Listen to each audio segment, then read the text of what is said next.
बेटा मुझे बताओ मेरी आवाज़ क्लियर आ रही है तुम लोगों को? पहले हम स्टार्ट करें।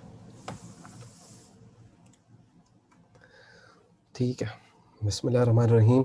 अच्छा भाई, लास्ट क्लास के अंदर हम लोगों ने ब्रेक इवन का जो लेक्चर था वो पूरा कंप्लीट लेक्चर कर लिया था। आज की क्लास के अंदर हम पास पर स्टार्ट करेंगे इंशाल्लाह ताला।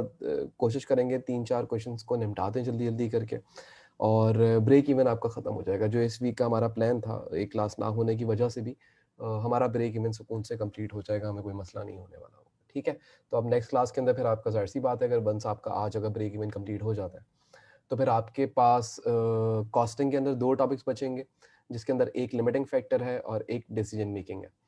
और बस, तो कोई इतना ख़ास मसला नहीं है, वो भी आप 2 वीक्स अपने दिमाग के अंदर रखें कि 2 हफ्तों की क्लासों के अंदर वो भी हम कवर कर लेंगे। यूजुअली हमारी जो क्लास होती है वो 1.5 पौने 2 घंटे की होती है हफ्ते में। तो 3 क्लासें होती हैं, तो समझ लें कि 5-6 घंटे बहुत होते हैं, इनफ होते हैं एक टॉपिक को समझने के लिए। तो हम उसी हिसाब से ही चल रहे हैं, हम कोई जल्दबाजी नहीं कर रहे हैं, हम सुकून से ही पढ़ रहे हैं।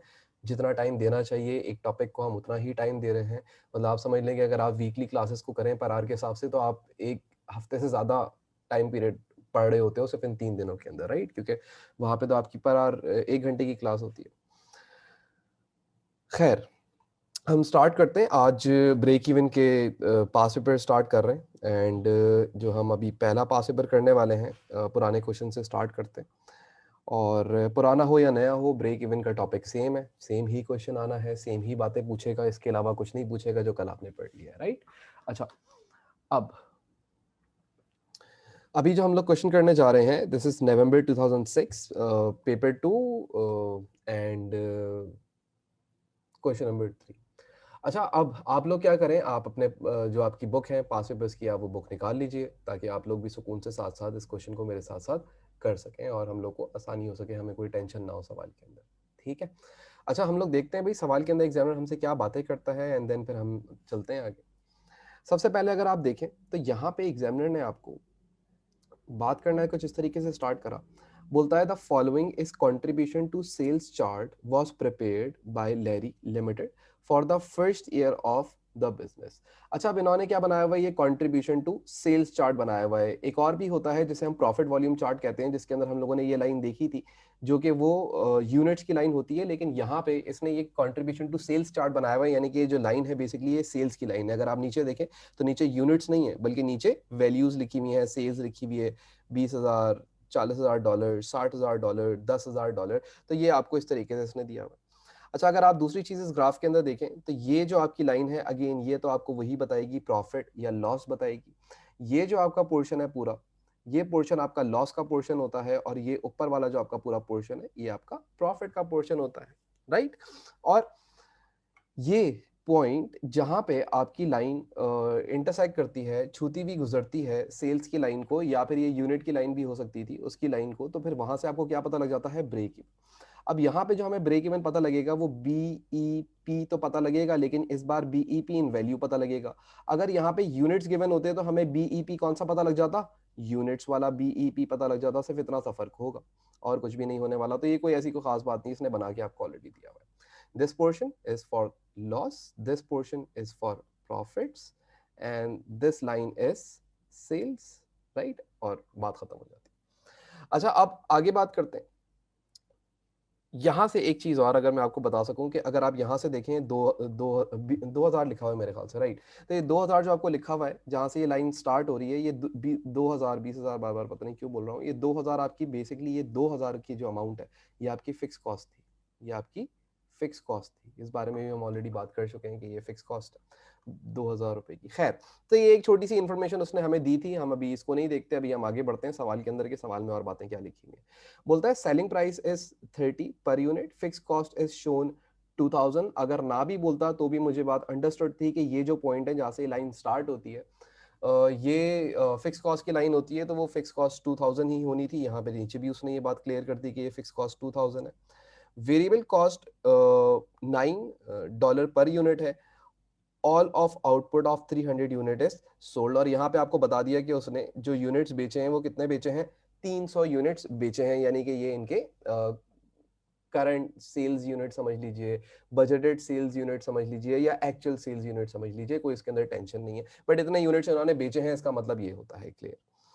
आगे आपसे बोलता है पार्ट ए के अंदर, 1 state what each of the numbers 1 2 3 4 on the chart represents। Okay fine. तो अगर हम देखें, सो 1 जो है हमारा, अगर हम 1 देखें तो 1 इज प्रॉफिट, 2 देखें तो 2 इज लॉस, 3 देखें तो 3 इज सेल्स रेवेन्यू, एंड 4 अगर हम देखें तो फिर ये क्या है हमारे पास, break even point in value. अगर यहाँ यूनिट्स गिवन होते तो ये break even point in units होता है, राइट। अच्छा भाई, तो ये तो इसने बड़ी सिंपल सी बात करी थी, ये तो ऑलरेडी हमें बातें पता थी, हमने इसके अंदर कुछ खास करना नहीं था। अच्छा जी, अब आगे देखते हैं, तो आगे क्या बोलता है। आगे बोलता है calculate the break even point in both units and sales value. अब आपसे क्या कैलकुलेट करवा रहा है कि ब्रेक इवन पॉइंट कैलकुलेट करके दीजिए, यूनिट्स में भी कैलकुलेट कर लीजिएगा और वैल्यू में भी कैलकुलेट कर लीजिएगा। बोलता है the formula for calculations must be shown. अच्छा भाई, अब आपको क्या करना है, आपको दो चीजें कैलकुलेट करनी है। दो कौन सी चीजें हमें कैलकुलेट करनी है, ब्रेक इवन पॉइंट कैलकुलेट करना है। अच्छा, हम इस सवाल को अगर कहीं और ना भी करें, अगर हम यहीं पे इसको सॉल्व करने की कोशिश करें, या चलो एहतियातन कर लेते हैं, ज्यादा बेहतर हो जाएगा। ओके, सो हम अभी करने जा रहे थे सवाल, ये कौन सा था, नवंबर 2006। ओके, नवंबर 2006 हमारी बुक के अंदर जो है ये क्वेश्चन नंबर 6 है। सबसे पहले आपसे एग्जामिनर बोलता है कि भाई कैलकुलेट कीजिएगा, हम मानते हैं। उसकी बात बोलता है नंबर 1, यानी कि आप समझ लें कि ये पार्ट 2 था, पार्ट 2 के अंदर मांग रहा है वो आपसे कैलकुलेट ब्रेक इवन पॉइंट। पहले निकाल लेते हैं इन यूनिट्स। एग्जामिनर ने बोला था कि भाई क्लियरली फॉर्मूला शो कर दीजिएगा। किसी बच्चे को याद है break even point in units निकालने का फॉर्मूला क्या होता था? कॉज ये हम सारी बातें लॉजिकली पढ़ के आ चुके हैं पीछे से, तो मैं चाहूंगा कि आप मुझे आज की क्लास के अंदर मुझे फीडबैक दें, मुझे आंसर्स दें। जितना जल्दी आप आंसर देंगे मुझे समझ आएगा कि हाँ भाई आप लोगों को ये बातें समझ आई हुई है। अच्छा जी, एक बच्चे ने लिखा कि fix cost divided by contribution per unit. बिल्कुल सही है, बिल्कुल सही। अब सवाल ये उठता है कि सवाल के अंदर फिक्स कॉस्ट तो गिवन है, दैट इज 2000। फिक्स कॉस्ट तो गिवन है, वो कितनी है, 2000 की है, $2000 की फिक्स कॉस्ट है, बट कंट्रीब्यूशन पर यूनिट नहीं given. Now how contribution per unit is calculated? Sir, per unit निकालना है तो sales price minus variable cost कर दीजिए, तो कंट्रीब्यूशन पर यूनिट आ जाएगा आपके पास। यानी कि सर आप ये देखें कि आपके पास यहाँ पे जो सेलिंग प्राइस है वो $30 की है, राइट। इसके अंदर से आप क्या करें, सारी वेरिएबल कॉस्ट को माइनस कर दीजिए, direct material, direct labour, variable overheads. यहाँ पे खाली एक वेरिएबल ओवरहेड्स ही गिवन है, दैट इज $9। तो मुझे बताइएगा कितना आ रहा है, 21। ये $21 आपके पास क्या आ रहा है, कॉन्ट्रीब्यूशन पर यूनिट आ रहा है आपके पास। डन। तो यानी कि हम क्या करेंगे, यहाँ पे डिवाइड कर देंगे, माइनस कर देंगे $30 माइनस $9 से, तो हमारे पास आंसर एक आ जाएगा। वो आंसर जरा कैलकुलेट करके बताइए कितना आंसर आ रहा है बेटा आप लोग के कैलकुलेटर्स पे। अब सब लोगों ने कैलकुलेट करना है और मुझे बताते रहना। अच्छा भाई, 95.23। अच्छा याद रखिएगा यहाँ पे एग्जामिनर ने क्या कुछ बोला हुआ है, formula must be shown and decimal places नहीं बोली हुई। अच्छा, अब याद रखिएगा जब आप ब्रेक इवन का टॉपिक कर रहे होते हैं तो इसके अंदर जो आंसर्स आप निकालेंगे यूजुअली उसको राउंड ऑफ कर लीजिएगा, होल नंबर पे ले आइएगा, ना भी लाएं तो कोई फर्क नहीं पड़ता, बट 95 यूनिट्स, यानी कि 95 यूनिट्स अगर ये बिजनेस बना के बेचेगा तो ये अपनी फिक्स कॉस्ट को कवर कर जाएगा। यानी कि जब ये 95 यूनिट्स बना के बेचेगा तो इसकी कंट्रीब्यूशन और इसकी फिक्स कॉस्ट बराबर हो जाएगी। डन, इसका मतलब ये है। तो हम लोगों ने ये पहला पार्ट का एक चीज तो हमने निकाल ली, जो कि नाम, जिसका नाम क्या था, break even point in units. अब हम कैलकुलेट करने जा रहे हैं इसी का ही दूसरा पार्ट, जिसे हम कहते हैं break even point in value.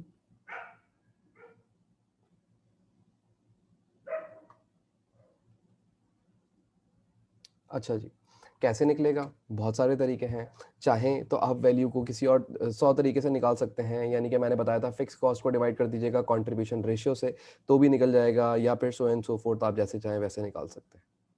अच्छा भाई, अब हम लोग क्या करने वाले हैं, यहाँ पे हम लोग लिखेंगे अपना फॉर्मूला जो कि हमें आसान लगता है। हम बोलेंगे भाई पहले ये बताओ कि break even point in units कितना था, और उसको मल्टीप्लाई कर दो सेलिंग प्राइस से,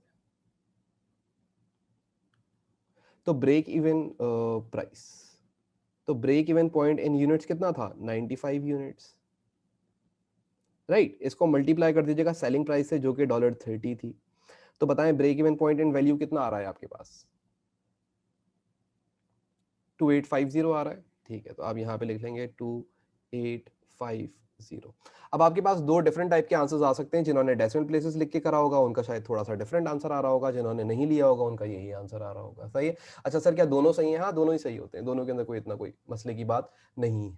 ठीक है, ये यूनिट्स हैं तो 0.2 यूनिट, 0.3 यूनिट, तो आप जब बेचोगे तो जाहिर सी बात है कंप्लीट यूनिट ही बना के बेचोगे, तो जब कंप्लीट यूनिट बनेगा तो वो 95 ही बनेगा। हम ये नहीं बोलेंगे मेरे पास 95.1 यूनिट है, ये 0.1 यूनिट क्या है, वो तो अजीब सी बात है।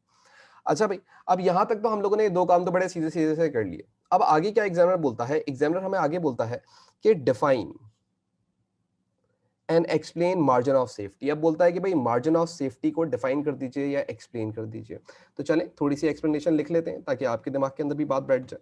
अच्छा जी, सबसे पहले हम लोग बात करना स्टार्ट करते हैं, तो लिखेंगे कुछ इस तरीके से, number 3, margin of safety is the difference in units या फिर वैल्यू between the budgeted, या फिर इसको हम एक्चुअल भी बोल सकते हैं, जो भी सवाल में गिवन हो या तो एक्चुअल होगी या बजट होगी, दोनों नहीं होगी, sales and the break even sales. ये मतलब होता है इसका। नहीं बेटा, शॉर्ट फॉर्म नहीं लिख सकते, किसी भी चीज की शॉर्ट फॉर्म लिख सकते, अपने नाम की भी शॉर्ट फॉर्म मत लिखना। सही है, मार्क करता है। अच्छा भाई, तो ये इसने एक छोटी सी बात हमसे पूछी थी, हमने उसको लिख लिया कि भाई ये क्या होता था मार्जिन ऑफ सेफ्टी, तो हम लोग कल देख के आ चुके थे कि भाई ये डिफरेंस ही होता था बजटेड और ब्रेक इवन सेल्स का। हाँ, भले वो वैल्यू के अंदर हो, भले वो यूनिट के अंदर हो, इट डिपेंड्स, बट उसका मार्जिन ऑफ सेफ्टी का मतलब यही होता था। अच्छा भाई, अब आगे देखते हैं अगली चीज क्या मांगता है हमसे, कैलकुलेट। अब क्या करने को बोल रहा है, calculate the margin of safety in units and in value. तो भाई हम लोगों ने क्या करना है, margin of safety in units calculate करना है। पहले तो यहाँ पे कैलकुलेशन करके दिखाते हैं एग्जामिनर को। ये नंबर 4 होगा मेरे ख्याल से। Okay, margin of safety in units. So हम किस तरीके से निकाल सकते हैं, हम अब मर्जी है, अब सवाल के अंदर डिपेंड करता है कि उसने क्या इंफॉर्मेशन दी हुई थी। All the units 300 were sold, तो यानी कि आप समझ लें भाई ये एक्चुअल यूनिट्स हैं, तो एक्चुअल लिख लीजिए यहाँ पे, actual units sold minus break even units. ठीक है, तो अब हम लोग क्या करेंगे, अब हम लोग यहाँ पे कैलकुलेशन कर लेंगे। तो एक्चुअल यूनिट्स इन्होंने कितने बेचे हैं, 300 यूनिट्स बेचे हैं। ब्रेक इवन यूनिट कितने के थे, 95 के थे। तो मेरे ख्याल से जो आंसर मुझे बताया गया है वो सही होगा, 205 यूनिट्स। तो यहाँ पे मैं लिख देता हूँ 205 यूनिट्स। उसके बाद फिर आपसे बोलता है कि भाई अब ये तो कैलकुलेट कर लिया, अब कैलकुलेट करके दिखाओ margin of safety in value. अच्छा भाई, अब ये वैल्यू के अंदर आप कैसे कैलकुलेट करेंगे, actual sales minus break even sales. So break even sales तो हम ऑलरेडी निकाल चुके थे 2850, इसमें से माइनस कर देंगे एक्चुअल सेल्स। अब एक्चुअल सेल्स किस तरीके से आ जाएगी, एक्चुअल सेल्स निकालने के लिए आपको ये पता होना चाहिए कि आप कितने यूनिट्स बेच रहे हैं एक्चुअल में, 300, और हर एक यूनिट कितने का बेच रहे हैं, $30 का बेच रहे हैं, राइट। ठीक है, तो दोनों का डिफरेंस निकाल लीजिए तो आपको पता लग जाएगा कि actual sales minus break even sales, तो आपके पास कितना आंसर आ रहा है। आप सब लोग कैलकुलेट करें, क्या आंसर यही आ रहा है 6150, तो मैं वही लिख दूंगा 6150। देख लें क्लियर है? यहाँ तक जो मैंने अभी तक बातें करी आप लोगों से, क्या सारी बातें क्लियर है? इसके अंदर कोई कोई मुश्किल बात नहीं थी तो मैं क्यों रोकूं भाई? फ्लो फ्लो वाली क्लास है, will go with the flow, हम एक फ्लो के साथ चलते रहेंगे, हम काम करते रहेंगे। सबको क्लियर है? प्लीज क्लियर लिख दो ताकि मैं आगे बढ़ सकूं।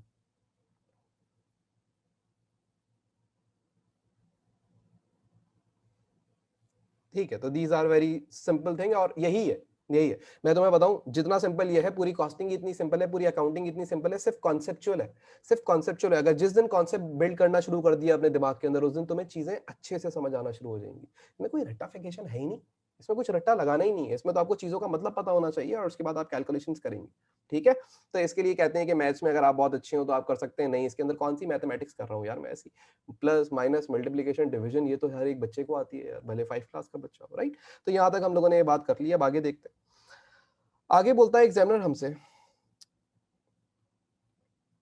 In the second year of business expected production sales unit 400 and fixed cost are expected to rise by 15%, selling price and variable cost will remain as before। बोलता है calculate the anticipated profit in the second year of business। अब वो बोल रहा है कि भाई कुछ चेंजेस आ जाएंगे, अब 300 की जगह 400 यूनिट्स बेचे जाएंगे, एंड फिक्स कॉस्ट के अंदर 15% का राइज आ जाएगा, यानी कि 15% से रेस कर जाएगी आपकी फिक्स कॉस्ट, और बाकी आपकी सेलिंग प्राइस और वेरिएबल कॉस्ट जो है वो तो आपकी अपनी जो जगह पे थी वो उसी जगह पे रहेगी।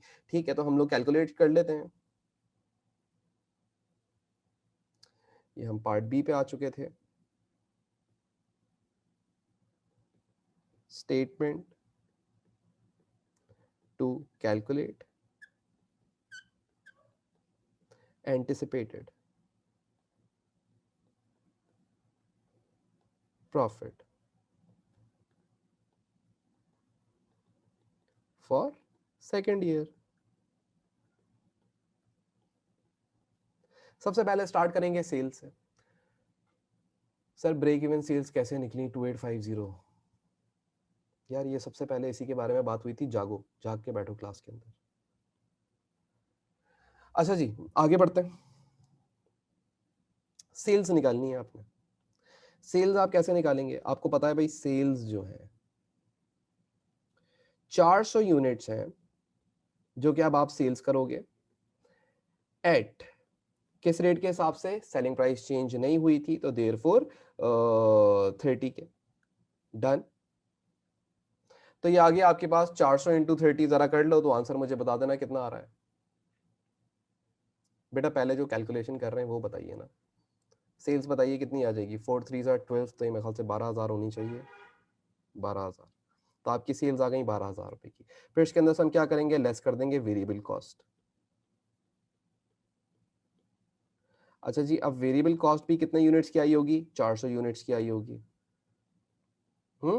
400 units multiply by variable cost per unit कितनी थी? $9 की थी। डन, तो ये $9 की आपकी वेरिएबल कॉस्ट आ जाएगी, तो फिर आप इसको मल्टीप्लाई कर लीजिएगा, तो 4 9 36। डन। अब यहां से हम जब इन दोनों को माइनस कर देंगे तो मेरे ख्याल से ये बन जाएगा 8,400 का कंट्रीब्यूशन,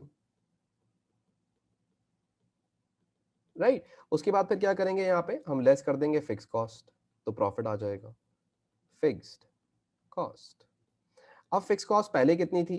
पहले मेरे ख्याल से 2,000 की फिक्स कॉस्ट थी, और अब वो राइज हो रही है 15% से, तो यानी कि इसका लगा देंगे हम 115%, 115%, यानी कि या तो 15% निकाल के उसमें ऐड कर दें या 115% एक साथ लिख लें, आपका आंसर आ जाएगा। सो कितना फिक्स कॉस्ट कितना आ रहा है? 2300 बताया था मुझे। ओके, ठीक है, 2300 की फिक्स कॉस्ट आ गई। तो भाई चलो बताओ प्रॉफिट कितना आ रहा है? ये हो जाएगा 2,000 माइनस 6,100 मेरे ख्याल से प्रॉफिट, या एंटिसिपेटेड प्रॉफिट, जैसे भी चाहो वो आप लिख सकते हो। तो डन, दिस इज इट, ये भी हम लोगों ने कर लिया, ये पार्ट भी, इसके अंदर भी कोई मसले की बात नहीं थी। अच्छा जी, आगे बढ़ते हैं।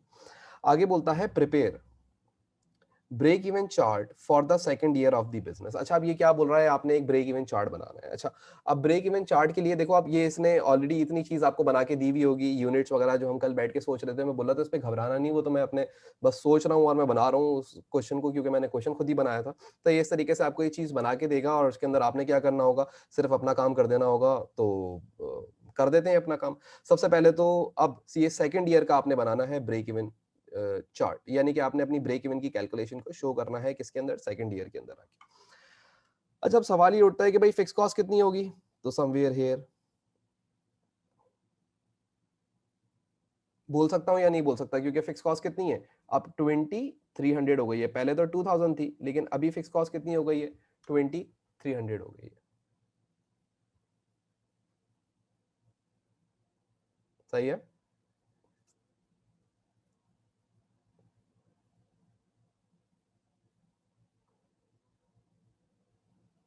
सही है बेटा, देख लिया, ओके। अच्छा, उसके बाद फिर अगर हम देखें तो हम लोगों ने सेल्स कितनी करी, हमने 12,000 की सेल्स करी है। कितने की सेल्स करी है, 12,000 की सेल्स करी है। तो पहले तो हम यहां से स्टार्ट करेंगे और 12,000 पे आएंगे,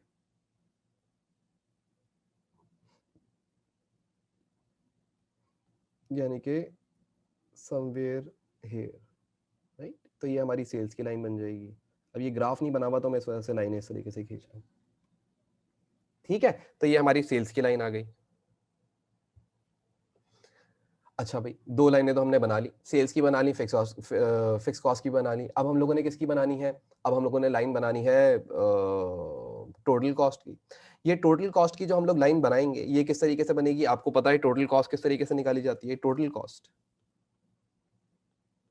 is equal to fix cost plus variable cost. Fix cost is 2300, ठीक है, यानी कि वो यहीं से स्टार्ट हो रही है फिक्स कॉस्ट। तो प्लस वेरिएबल कॉस्ट जो हम लोगों ने मेरा बेटा देखी थी, वो कितनी देखी थी, वेरिएबल कॉस्ट वाज 3600। इसमें 3600 ऐड करना, तो कितना आ रहा है, 3600 ऐड कर लो जरा बेटा, तो बताओ टोटल कॉस्ट कितनी आ रही है,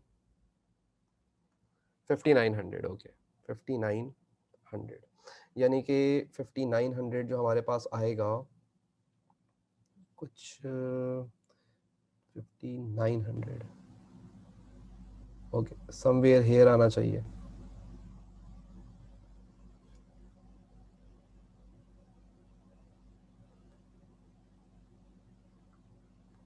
इधर कहीं आना चाहिए, हाँ। अच्छा भाई, तो हम क्या करेंगे, हम इस लाइन को खींच देंगे पहले तो, ठीक है, बन गया। अच्छा भाई, अब ये जो आपकी लाइन है, इसको हम क्या कहते हैं, ये टोटल कॉस्ट की लाइन है, राइट। ये जो है ये फिक्स कॉस्ट की लाइन थी, और ये आपकी सेल्स की लाइन है। अगर आप देखें तो जहां पे ये दोनों लाइनें आपस में एक दूसरे से इंटरसेक्ट कर रही हैं, ये आपका ब्रेक इवन पॉइंट होगा। ये आपका क्या होगा, ब्रेक इवन पॉइंट होगा, इन यूनिट्स और इन वैल्यू, जो भी आपके पास आ रहा होगा। ये तो यहाँ पे उसने नहीं बताया आपको, लेकिन ये आपका क्या होगा, ये आपका ब्रेक इवन पॉइंट होगा। अगर आप चाहें, अगर मैं आपसे बोलूं कि चलें आप एक काम करें, मुझे जरा इस सवाल का बीईपी इन यूनिट्स कैलकुलेट करके बताएं। बीईपी इन यूनिट्स तो आप कैसे कैलकुलेट करेंगे, fix cost divided by contribution per unit, ठीक है। तो फिक्स कॉस्ट कितनी है, 2300 की है। कंट्रीब्यूशन पर यूनिट जरा निकालना बेटा, कितना आ रहा है contribution per unit, contribution per unit में तो कोई चेंज नहीं आ रहा ना, ठीक है। तो कंट्रीब्यूशन पर यूनिट सेम ही रहेगा, तो कितना हो जाएगा, 30 - 9 21 हो जाएगा, तो डिवाइड बाय 21। तो बताओ कितना आंसर आ रहा है, जरा कैलकुलेट करो, 2300 डिवाइड बाय 21, तो कितना आंसर आ रहा है,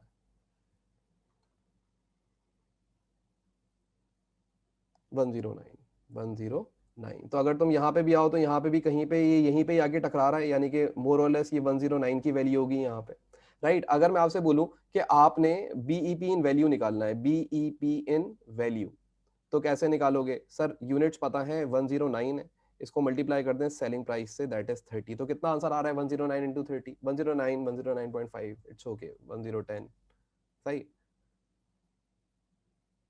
लेकिन हमेशा इसमें पीछे की तरफ राउंड ऑफ करना वो ज्यादा बेहतर होगा। तो अब जरा करो 109 इंटू 30, तो कितना आ रहा है आंसर,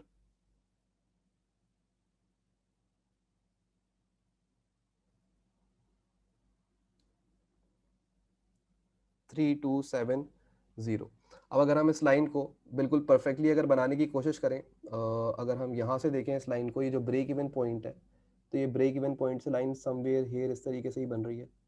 पता नहीं ये, अब ये अगर आप देखें तो यहीं पे समथिंग आ रही होगी, हाँ यहीं पे आ रही होगी, यानी कि ये वो वैल्यू है जो कि 3270 जो आप लोग की वैल्यू आ रही है। तो मेरे ख्याल से ये आप लोग को अच्छे से बात समझ आ गई होगी कि ये कोई इतनी मुश्किल बात नहीं है या इतना कोई खतरनाक बात नहीं है जिसके अंदर आप परेशान हो। तो ये ब्रेक इवन चार्ट हमने बना लिया, 3 लाइनें बननी थी, बन गया। क्या वो वाली बातें आपको क्लियर हो गई कि ब्रेक इवन चार्ट किस तरीके से बनाया जाएगा? कोई टेंशन नहीं है, कुछ नहीं है, फ्लो के साथ चलते रहो, सब होता रहेगा। जितना सोचोगे चीज के ऊपर उतनी ज्यादा परेशानी होगी। ठीक है, क्लियर है यहाँ तक सारी बात? कोई मसला नहीं है, आगे बढ़ सकते हैं। एक और चीज अगर आपको मैंने कल जो बताई थी कि ये जो आपका पोर्शन है, ये आपका सारा पोर्शन जो है, ये सारा आपका प्रॉफिट का हिस्सा है, राइट? ये आपका प्रॉफिट है। जैसे तैसे गंदा संदा कलर करा मैंने इससे, but this is profit portion. And इससे पहले वाला जो पोर्शन था आपका, लाइक ये वाला सारा portion, this is what, this is सारा लॉस का हिस्सा। ठीक हो गया, क्लियर है? ये हम लोगों ने चार्ट कंप्लीट कर लिया, कोई मसला नहीं है, आगे बढ़ जाऊं? देख लो बेटा, आगे बढ़ जाऊं, बता दो।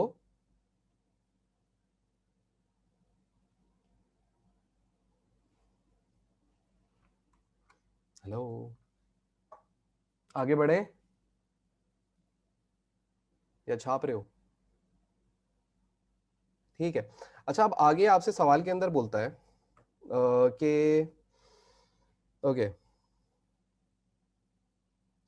calculate four assumptions, sorry, state four assumptions made when using break even analysis। अच्छा, अब ये assumptions क्या ली जाती हैं? assumptions ये ली जाती हैं कि selling price will be constant, variable price will be constant, जो सेल्स यूनिट आपने सोचे हैं वो उतने ही बिकेंगे, फिक्स कॉस्ट हमेशा कांस्टेंट रहेगी। तो इन बातों को हम लिख लेते हैं एक दफा।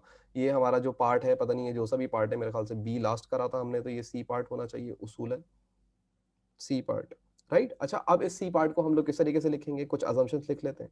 सबसे पहले जो पहली अजम्पशन होती है, fix cost are the same in total at each output level. तो ये अजम्पशन ली जाती है। सेकंड अजम्पशन हम क्या लेते हैं?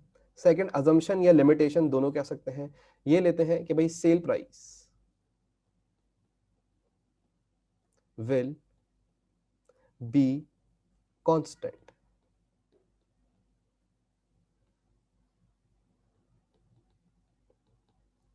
At all level of activity या आउटपुट। इसी तरीके से तीसरी अजम्पशन ये ली जाती है इनको करते हुए ब्रेक इवन की कैलकुलेशंस को, variable cost are the same per output, right? और एक और अजम्पशन ये ली जाती है, क्या हो गया इसको, ओके, एक और अजम्पशन जो ये ली जा सकती है कि units of production and sales are assumed to be same। यानी कि जितनी प्रोडक्शन करोगे उतनी सारी प्रोडक्शन आपकी बिक जाएगी। इसके अंदर कुछ भी आपके पास क्लोजिंग इन्वेंटरी, ओपनिंग इन्वेंटरी का चक्कर नहीं होगा। तो ये भी एक अजम्पशन ली जाती है। तो इन अजम्पशन के थ्रू ही सारा काम किया जा रहा होता है। तो ये कुछ अजम्पशंस थी, इसने हमसे मांगी थी, हमने वो लिख दी। आप चाहें तो आप कॉपी कर लीजिए, वरना मैंने आपसे बोला था कि नेक्स्ट क्लास के अंदर आप बुक पढ़ के आइएगा तो आपको बहुत सारी अजम्पशंस पता होंगी। लेकिन जाहिर सी बात है, इस बारे में हम ऑलरेडी बात कर चुके हैं, ये सारी बातें हो चुकी हैं, तो इसमें कोई इतना मसला होने वाला नहीं है। This is it. ये आपके 30 मार्क्स का क्वेश्चन था जो आपने कंप्लीट करके साइड में फेंक दिया है। मजाक से हट के, मजाक नहीं कर रहे, पूरे 30 मार्क्स का आपका ये क्वेश्चन था। हाँ, ये पूरे 30 मार्क्स का आपका ये पूरा क्वेश्चन था जो आप करते गए और आपने इसको खत्म कर दिया। क्लियर? आगे बात करें, क्या कहते हैं, आगे बात की जाए?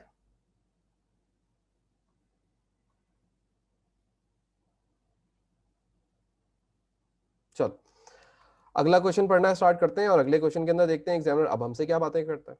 अगला जो क्वेश्चन हम करने जा रहे हैं, this is May 2007, paper 2, question number 3। तो हम करते हैं मई 2007, मई 2007 हमारी बुक के अंदर ये क्वेश्चन नंबर 7 ही होगा। ठीक है। अच्छा जी, स्टार्ट करते हैं क्वेश्चन को, और क्वेश्चन पहले पढ़ते हैं और फिर देखते हैं एग्जामिनर क्या बातें कर रहा है हमसे। Okay, let's start the question. सबसे पहले बोलता है फर्नांडो, अच्छा भाई ये कोई है, फर्नांडो भाई हैं, manufactures three type of refrigerator for household business and factory use, यानी कि वो तीन टाइप के रेफ्रिजरेटर बनाते हैं। बोलते हैं कुछ हम घर के लिए बनाते हैं, कुछ कारोबारों के लिए बनाते हैं और कुछ फैक्ट्री के लिए बनाते हैं। The following data apply for the year ended 30 अप्रैल 2007। कुछ डेटा आपको दिया हुआ है, house hold, business, factory and total refrigerators का। सेल्स यूनिट, हाउस होल्ड के 2400 बेचे, बिजनेस के 900 बेचे, फैक्ट्री के 2250, और टोटल में 5550 के यूनिट्स आपने बेच दिए। आगे बोलता है टोटल सेल्स वैल्यू, तो अगर हम सेल्स वैल्यू के बारे में बात करें तो 240, 108, 360 एंड 708,000। अगर मैं आपसे बोलूं कि अगर आप मुझे ये बताइए कि हाउस होल्ड जो था आपके पास, इसकी सेलिंग प्राइस क्या होगी? हाउस होल्ड रेफ्रिजरेटर जो था उसकी सेलिंग प्राइस क्या होगी, कैसे कैलकुलेट करेंगे? इतना बच्चों वाला सवाल कर रहा हूं मैं भी। कैसे कैलकुलेट करेंगे सर? टोटल सेल्स पता है हमें, दैट इज 240,000, राइट? इस 240,000 को डिवाइड कर देंगे सर इस 2400 से, तो हमें पता लग जाएगी इसकी सेलिंग प्राइस कितनी है। तो 100 आ रही है, okay, so 100 is the selling price. दूसरे की कितनी है?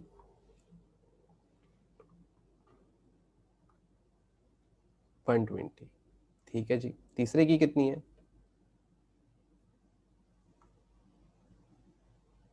फैक्ट्री की 160, ठीक है जी।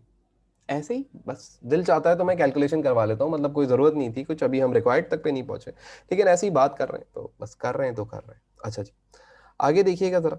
आगे बोलता है टोटल कॉस्ट। अब आपको टोटल कॉस्ट दी हुई है, टोटल कॉस्ट के अंदर आप देखें तो पहले डायरेक्ट मटेरियल है, डायरेक्ट लेबर है और वेरिएबल ओवरहेड्स है, यानी कि ये तो इनकी वेरिएबल कॉस्ट गिवन है तीनों की, तीनों तीनों वेरिएबल कॉस्ट है। और इसके साथ साथ इसने एक और कॉस्ट भी आपको दी हुई है जो कि क्या है, फिक्स कॉस्ट है, 57,600, 27,000, 57, 67,500 and 150 to 100 total fix cost बन रही है इनके कारोबार की।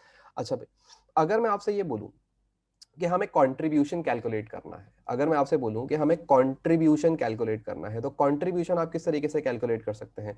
सर बड़ा इजी है, सेल्स में से सारी वेरिएबल कॉस्ट को माइनस कर दूंगा, अगर मैं, अगर सेल्स में से सारी वेरिएबल कॉस्ट माइनस हो जाएंगी तो मेरे पास कंट्रीब्यूशन आ जाएगा। ऐसा आएगा या नहीं आएगा? हाँ, फैक्ट्री की 127 है, मतलब वो देख लें आप लोग, सब लोग देख लीजिए, 3,60,000 डिवाइड बाई 2250, तो देख लें कितना आ रहा है, 160 आ रहा है या 127 आ रहा है, मुझे बता दें एक दो बच्चे और ताकि मैं वो सही कर दूं। जल्दी से बताया करो, बस बैठे नहीं रहा करो। 160 आ रहा है तो 160 लेंगे। अच्छा जी, तो अगर मैं अब आपसे पूछूं, ठीक है, तो अगर मैं अब आपसे पूछूं कि मुझे कंट्रीब्यूशन बताइए हाउस होल्ड, अगर मैं आपसे पूछूं कंट्रीब्यूशन बताइए हाउस होल्ड का, तो कितना होगा? आप बोलेंगे सर 2,40,000 माइनस 96,000 माइनस 72,000 माइनस 24,000, तो हमें पता लग जाएगा हमारा कंट्रीब्यूशन कितना आ रहा है। तो जरा कंट्रीब्यूशन निकालिए कितना आ रहा है, जल्दी जल्दी सब कैलकुलेट कीजिएगा, कुछ बच्चे इसका कर लें कुछ बिजनेस का कर लें। So the contribution is 48,000, fine, 48,000 का कंट्रीब्यूशन आ गया। उसके बाद फिर दूसरे का कंट्रीब्यूशन बताइए कितना आ रहा है बिजनेस का, 1,08,000 माइनस 45,000 माइनस 28,800 एंड 13,500, यानी कि सेल्स माइनस वेरिएबल कॉस्ट, तो आपको पता लग जाएगा कितना आ रहा है।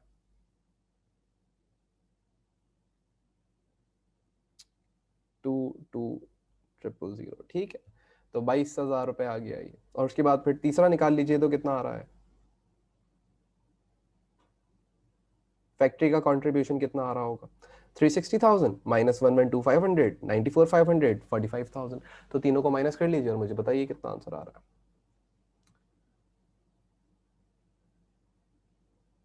इतना बड़ा आंसर तो बेटा नहीं आ सकता।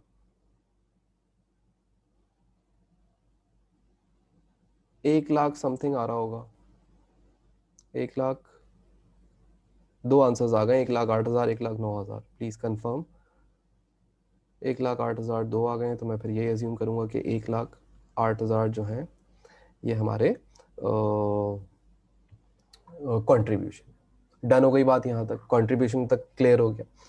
अच्छा, अब अगर आप देखें तो तीनों बिजनेसेस जो है, तीनों बिजनेस का जो कंट्रीब्यूशन है वो क्या है? वो तीनों का कंट्रीब्यूशन पॉजिटिव है। लेकिन अगर आप देखें हाउस होल्ड का लॉस आ रहा है 9600 का, बिजनेस का लॉस आ रहा है 6300 का, और 40500 का प्रॉफिट आ रहा है फैक्ट्री का। मेरा आपसे सवाल अगर ऐसे ही हो इस एनालिसिस को देखने के बाद, क्या हाउस होल्ड और बिजनेस के जो रेफ्रिजरेटर्स हैं जो कंपनी बना रही है, क्या उस कंपनी को इनको बंद कर देना चाहिए या कंटिन्यूएशन फॉर्म के अंदर रखना चाहिए? आपका दिल क्या कहता है? आपका दिल क्या कहता है कि जो हाउस होल्ड और बिजनेस का जो रेफ्रिजरेटर है जब ये बना रहे हैं तो लॉस हो रहा है इनको, तो क्या इनको बंद कर देना चाहिए इसको या कंटिन्यू रखना चाहिए? कंटिन्यू रखना चाहिए। क्यों? वजह यह है कि तीन दोनों का कंट्रीब्यूशन पॉजिटिव है। वंस इनका कंट्रीब्यूशन पॉजिटिव है तो कल को इनकी सेल्स इंक्रीज होती हैं, कल को ये ज्यादा यूनिट्स बेचेंगे तो प्रॉफिट्स में चले जाएंगे।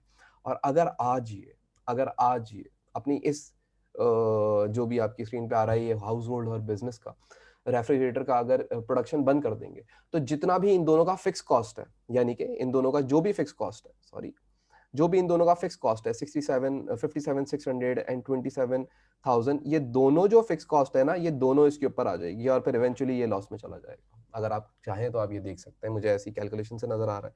बट क्योंकि ये यही फिक्स कॉस्ट 57,600 की है और इनका प्रॉफिट ही 40,500 का है, मैंने ऐसे देखा था, तो मैं कोई जादू नहीं करता, बट नॉर्मल। तो यानी कि इसका मतलब ये है कि फिक्स कॉस्ट तो आनी है, ये बनाए या ना बनाए, ये बनाए या ना बनाए, फिक्स कॉस्ट तो आनी है। लेकिन अगर ये नहीं बनाते तो ये जितनी भी फिक्स कॉस्ट है इन दोनों की ये इधर आ जाएगी, राइट? तो देयरफॉर ये लॉस में चला जाएगा, तो ओवरऑल फैक्ट्री लॉस में चली जाएगी। तो देयरफॉर इनको इसको बनाते रहना चाहिए ताकि कुछ ना कुछ हिस्सा तो कंट्रीब्यूट होता रहे फिक्स कॉस्ट के अंदर, कुछ ना कुछ हिस्सा तो कंट्रीब्यूट होता रहे फिक्स कॉस्ट के अंदर। तो इसका 48,000 कंट्रीब्यूट हो रहा है, इसका 22,000 कंट्रीब्यूट हो रहा है, तो देयरफॉर कुछ ना कुछ तो फिक्स कॉस्ट में कंट्रीब्यूट हो रहा है, तो सही चलने दो, अभी कोई मसले की बात नहीं है। रोकोगे तो मसला है, बंद करोगे तो मसला है। लेकिन अगर कंट्रीब्यूशन नेगेटिव होता तो फिर तो उसको उसी टाइम पे ही बंद कर देना चाहिए था, राइट? क्लियर? यहाँ तक तो ये एक छोटा सा एनालिसिस था। मैं चाह रहा था कि भाई ये हम लोगों ने बातें बहुत करी हैं कल, तो मैं देखना चाह रहा था कि भाई आपको ये बातें समझ आई हैं या नहीं समझ आई, राइट? अच्छा, आगे देखते हैं। तो आगे एग्जामिनर बोलता है रिक्वायर्ड नंबर नंबर पहला रिक्वायर्ड देखते हैं ए। For the year ended 30th of April, calculate each type of refrigerator contribution per unit and contribution as a percentage of sales। यानी कि आपने contribution per unit और CS ratio निकालना है। अच्छा, अब ये contribution per unit आप दो तरीके से निकाल सकते थे। अगर मैं आपसे बोलूं कि जो आपकी कॉस्ट आ रही है, अगर आप इस कॉस्ट को देखें, वेरिएबल कॉस्ट जो आ रही है, इनका अगर आप टोटल निकाल लें, एक तरीका मैं आपको बता रहा हूँ जो कि आपको शायद ज्यादा लॉजिकल या ज्यादा आसान लगे, वरना फॉर्मूले में भी डाल देंगे। आपने कंट्रीब्यूशन पर यूनिट निकालनी है, तो कंट्रीब्यूशन पर यूनिट कैसे निकलती है? Selling price minus variable cost per unit. तो अगर मैं आपसे बोलूँ कि टोटल वेरिएबल कॉस्ट आपके पास कितनी आ रही है, तो आप बोलोगे यार 96,000 प्लस 72,000 प्लस 24,000, तो तीनों को निकाल लो, कितना आ रहा है? बिजनेस का 20,700 है। 20,700 क्या है मेरा बेटा?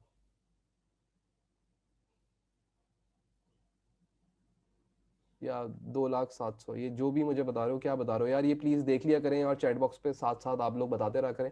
कॉज ये कल को आप ही मुझसे रिकॉर्डिंग्स मांगेंगे तो उसके अंदर फिर आप लोग ही बोलेंगे कि क्या था। कंट्रीब्यूशन 20,700 है, तो ये लिख देते हैं 20,700 की, 20,700। ठीक है जी। अच्छा, अब आपने कंट्रीब्यूशन पर यूनिट निकालनी है। अच्छा, अगर मैं आपसे बोलूं क्या आप हाउस होल्ड की, क्या आप हाउस होल्ड की बिजनेस का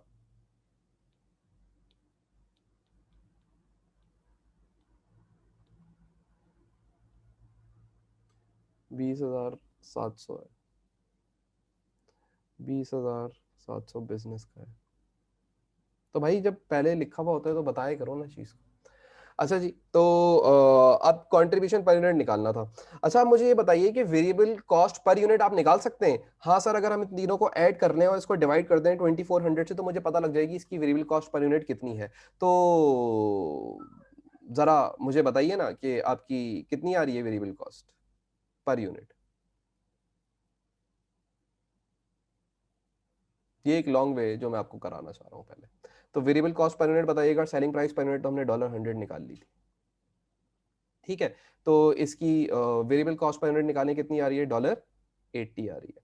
तो therefore contribution per unit कितना हो जाएगा? $20 हो जाएगा। एक तरीका तो इसका ये है करने का, एक तरीका तो ये है। एक और तरीका भी है। एक और तरीका क्या है? आप ऐसे लीजिए, total contribution divided by units sold, जो यूनिट्स आपने बेच दिए। तो टोटल कंट्रीब्यूशन कितने की है? 48,000 की, डिवाइडेड बाय, आप इसको डिवाइड कर दीजिए 2400 से, तो बताएं आंसर कितना आ रहा है आपके कैलकुलेटर्स के ऊपर?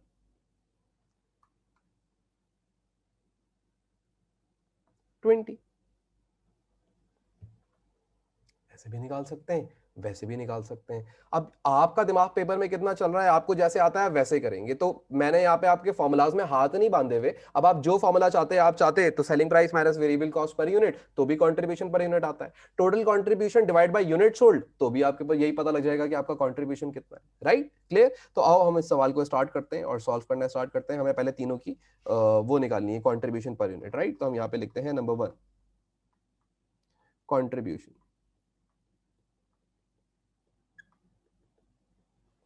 Per unit. डन। अच्छा जी, कैसे निकालेंगे? आसान तरीका, क्योंकि सबके टोटल कंट्रीब्यूशन और सबके यूनिट सोल्ड हमें पता है, तो यही वाला फॉर्मूला लिख लेते हैं, टोटल। चाहे तो सबको ब्रेक करके भी निकाल सकते हैं सर, दोनों में कोई गलती है नहीं। Total contribution divided by total units sold. ठीक हो गया? अच्छा जी, सबसे पहले हम लोग बात कर लेते हैं हाउस होल्ड की। चलें जी, हाउस होल्ड का टोटल कंट्रीब्यूशन कितना था? The total contribution was 48,000, whereas 2400 units थे। 48,000 डिवाइडेड बाय 2400, तो $20 आ गया था कंट्रीब्यूशन पर यूनिट। डन। उसके बाद फिर आगे आ जाते हैं, तो अगली चीज क्या है? अगली चीज है आपके पास बिजनेस। चले जी, बिजनेस का हम टोटल देख लेते हैं, कंट्रीब्यूशन कितना था। टोटल कंट्रीब्यूशन आ रहा है इसका 20,700, आप लोगों ने जो भी मुझे बताया, अगर ये सही है तो 20,700 डिवाइडेड बाय कितने यूनिट्स हैं? 900 यूनिट्स सोल्ड हैं, तो इसको डिवाइड कर देंगे 900 यूनिट से। तो चलें जी, आंसर बताइए कितना आ रहा है? 23। तो $23 आपके पास आ गया इसका कंट्रीब्यूशन पर यूनिट। राइट, और इसी तरीके से फिर आपके पास फैक्ट्री था लास्ट वाला। तो फैक्ट्री का कंट्रीब्यूशन हम लोगों ने कितना कैलकुलेट करा था? 1,08,000। सो इधर लिख देते हैं 1,08,000। राइट, और इसको डिवाइड कर देंगे किससे? यूनिट्स इसके कितने थे? 2250 के थे। ठीक है, तो इसको डिवाइड कर देंगे 2250 से, तो इसका हमें कंट्रीब्यूशन पर यूनिट पता लग जाएगा। कैलकुलेट करें और मुझे बताइए। 48 आ रहा है। So the contribution is 48 per unit. Done, clear हो गया यहाँ तक? अच्छा जी, आगे बढ़ते हैं। तो अब आगे इसने एग्जामिनर ने हमसे क्या मांगा था? Contribution as a percentage of sales, यानी कि contribution as a percentage of sales मतलब कंट्रीब्यूशन रेशियो। हाँ, यानी कि सी एस रेशियो। तो ये सी एस रेशियो कैलकुलेट करवाने की बात कर रहा है। अब सी एस रेशियो कैलकुलेट करने का तरीका क्या होता था sir? Contribution divided by sales into 100, तो आपके पास आंसर आ जाएगा। राइट, तो हम लोग यहाँ पे लिखते हैं पार्ट 2 होगा मेरे ख्याल से ये फिर। तो हम इसका फॉर्मूला लिख लेते हैं पहले। कंट्रीब्यूशन यानी कि C S ratio is equal to contribution. आप किसी भी एक्टिविटी लेवल की ले लें, टोटल लेनी है टोटल ले लें, पर यूनिट लेनी है पर यूनिट ले लें, सेम ही आने वाला है, कल बात हो चुकी है इस बारे में। Contribution divided by sales into 100। Right, तो चलें जी कैलकुलेट करते हैं, और सबसे पहले का कैलकुलेट करके हम लोग बताते हैं कितना है। सो पहला जो था वो था हाउस होल्ड। राइट, तो यहाँ लिखते हैं हाउस होल्ड। तो हाउस होल्ड का जो टोटल कंट्रीब्यूशन था वो था 48,000 डिवाइडेड बाय, अब इनकी सेल्स ले लेंगे। तो इनकी सेल्स कितने की हैं? 2,40,000 रुपये की हैं, तो डिवाइड कर देंगे टोटल सेल्स से 2,40,000 से, मल्टीप्लाई कर देंगे 100 से।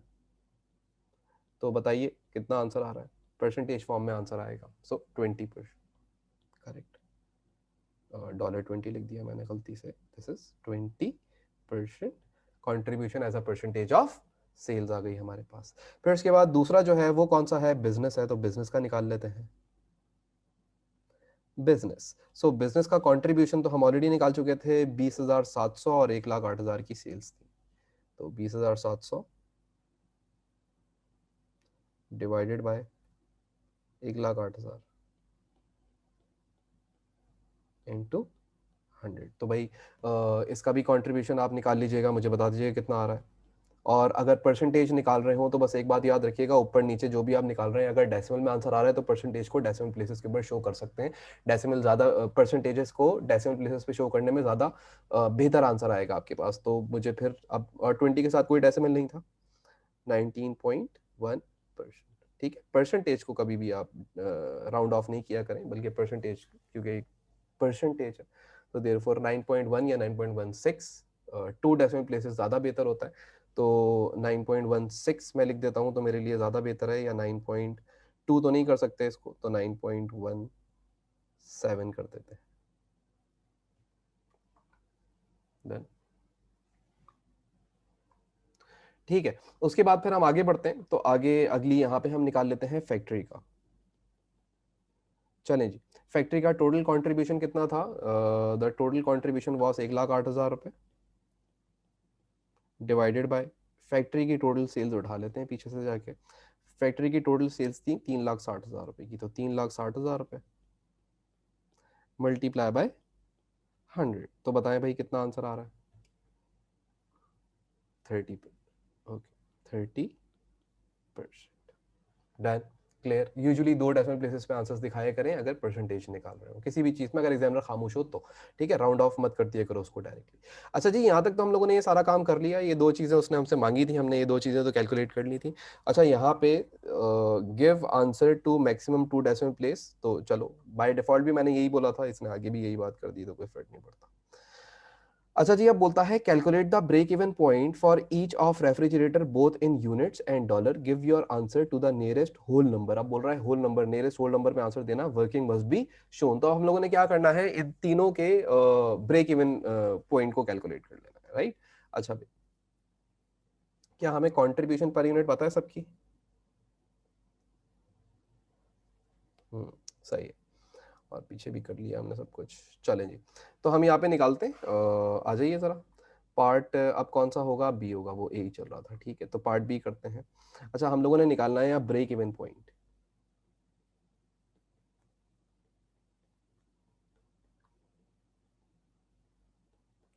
पहले यूनिट्स में निकाल लेते हैं।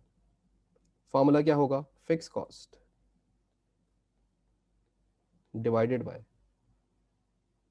Contribution per unit. ठीक है, तो चलें जी, पहले बात करते हैं हाउस होल्ड की।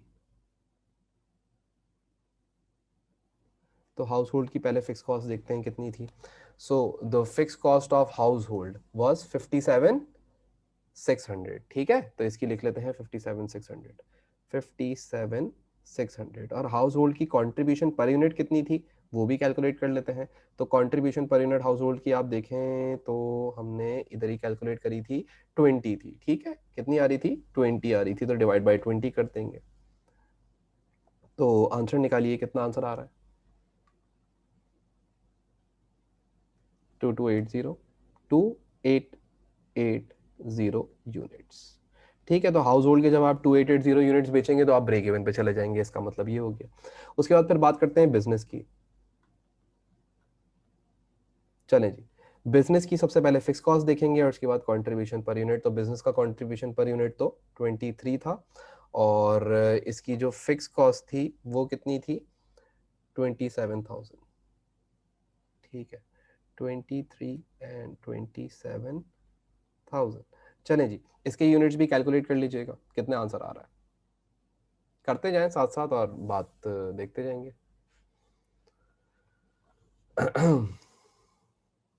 हम्म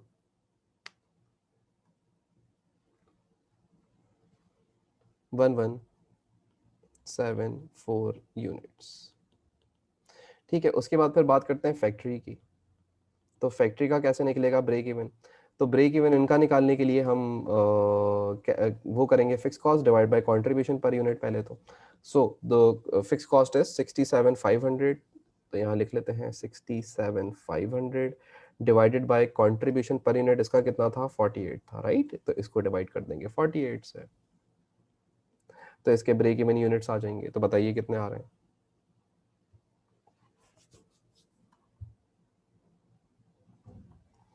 1406 यूनिट्स। ठीक है, ये तो हम लोगों ने निकाल लिया बीईपी इन यूनिट्स। अब हमें क्या निकालना है, बीईपी इन वैल्यू। तो बीईपी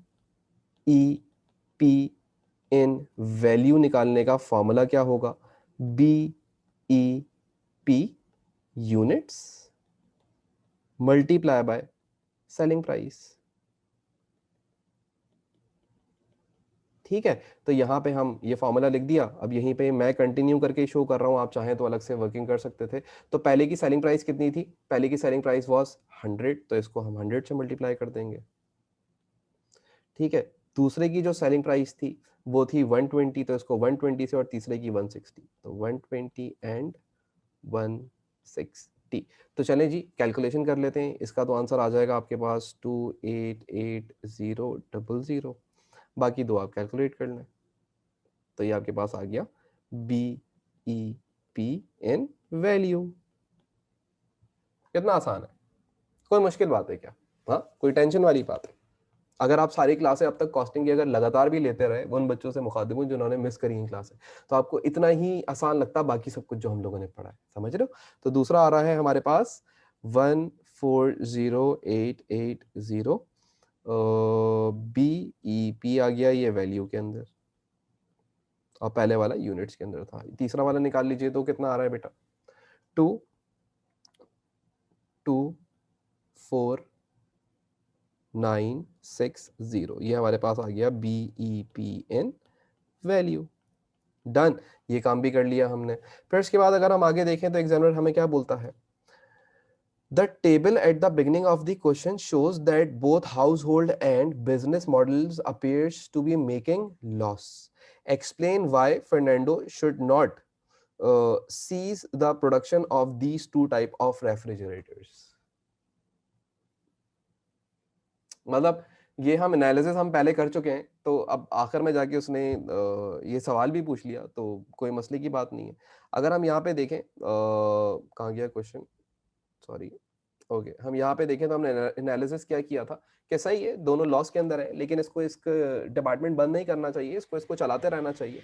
इसकी वजह क्या है, इसकी वजह यह है कि ये दोनों पॉजिटिव कंट्रीब्यूशन प्रोड्यूस कर रहे हैं, तो देयरफॉर ये अपना कुछ ना कुछ हिस्सा कंट्रीब्यूट कर रहे हैं टुवर्ड्स द फिक्स कॉस्ट। अगर इन दोनों को बंद कर दिया जाए तो सारी फिक्स कॉस्ट सिर्फ फैक्ट्री को ही बेयर करनी पड़ेगी, और जब फैक्ट्री वाले रेफ्रिजरेटर अगर सारी फिक्स कॉस्ट को बेयर करेगा तो वो क्या करेगा, वो लॉस के अंदर चला जाएगा। क्या इसने कैलकुलेशंस के साथ बोला है या बिना कैलकुलेशंस के बोला है? अगर कैलकुलेशन के साथ बोला है तो सही है, नहीं बोला हुआ, लेकिन आप उसको कैलकुलेशंस दिखा सकते हैं। कैलकुलेशंस आप किस तरीके से दिखा सकते हैं, अगर मैं आपसे थोड़ी सी बात कर लूं कैलकुलेशंस की, तो कैलकुलेशन दिखाने का तरीका कुछ भी नहीं है।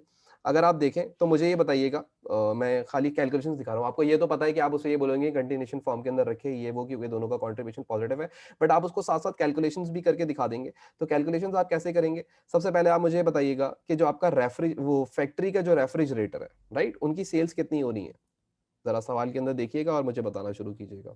जो फैक्ट्री का रेफ्रिजरेटर है, उसकी जो सेल्स हो रही हैं हमारे पास, वो हो रही हैं 3,60,000 रुपए की, करेक्ट? तो यहाँ पे हम लिख देते हैं 3,60,000 रुपए की।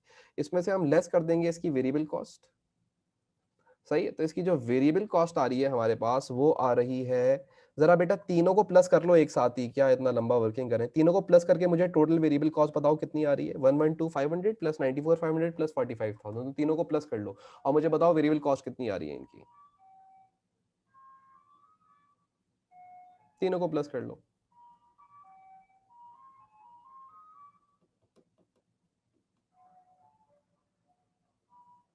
चलो भाई, जल्दी जल्दी से।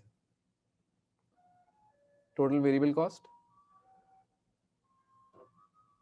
बेटा छोड़ चले जाओ। अच्छा, तो कितना आ रहा है ये, 252,000। ठीक है जी, तो अब मुझे बताएं कंट्रीब्यूशन कितना आ रहा है। कंट्रीब्यूशन, कंट्रीब्यूशन निकाल लीजिए, कितना आ रहा है?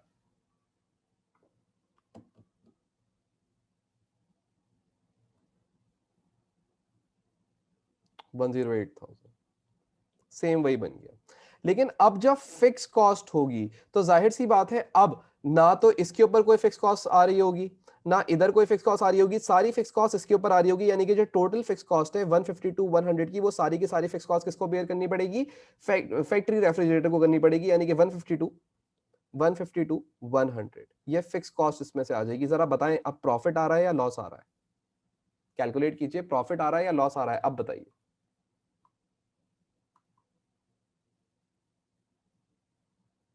लॉस, कितने का लॉस आ रहा है? जब इतना बता दिया तो ये भी बता दो। 44 100। और अगर मैं तुमसे बोलूं, चलो इतने डेप्थ एनालिसिस में ना आ जाए तो बेहतर है। सही है, तो आप उसको ये ऐसी कैलकुलेशन करके भी दिखा देंगे इस पार्ट के अंदर कि भाई ये इतने का लॉस के अंदर चला जाएगा, 44,100 के लॉस के अंदर चला जाएगा। तो देयरफॉर उसको ऐसा नहीं करना चाहिए, बाकी दो डिपार्टमेंट्स को नहीं बंद करना चाहिए, बाकी दो रेफ्रिजरेटर्स की प्रोडक्शन को कंटिन्यू रखना चाहिए। देयरफॉर इन फ्यूचर उसका बिजनेस अभी भी प्रॉफिट कमा रहा है, और अगर बंद करेगा तो लॉस कमाएगा। तो इन फ्यूचर अगर वो और ज्यादा सेल होती है तो देयरफॉर वो टोटल अच्छे प्रॉफिट में कारोबार चला जाएगा। तो आई होप कि ये वाला क्वेश्चन मैं आपको समझाने के अंदर 100% कामयाब हो गया हूँ। तो इसके अंदर कोई इतने मसले की बात नहीं है। दिस पार्ट चीज was very very clear to you already, ये आपको दिमाग के अंदर ऑलरेडी क्लियर था। डन है, यहां तक आगे बढ़ सकते हैं।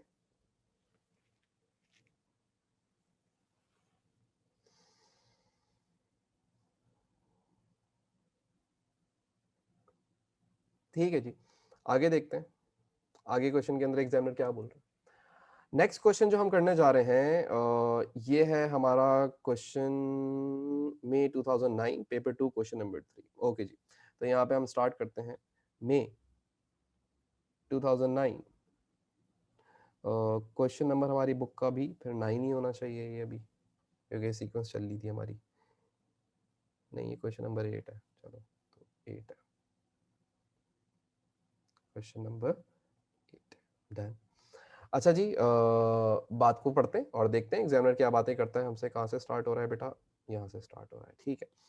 बोलता है भाई अल्बर्टा या जो भी है limited produces one product plates, ठीक है, प्लेटें बनाते हैं भैया, और for which the following information is available. तो ये प्लेट्स बनाने की इनकी इंफॉर्मेशन है पर यूनिट।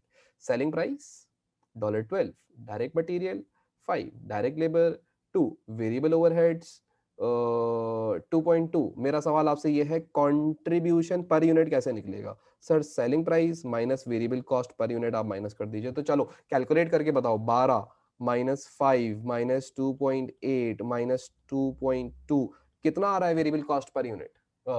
अस्तगफुरुल्लाह, कंट्रीब्यूशन पर यूनिट कितना आ रहा है? 2 आ रहा है। ठीक है जी, तो कंट्रीब्यूट कितना कर रहा है? Contribution per unit 2।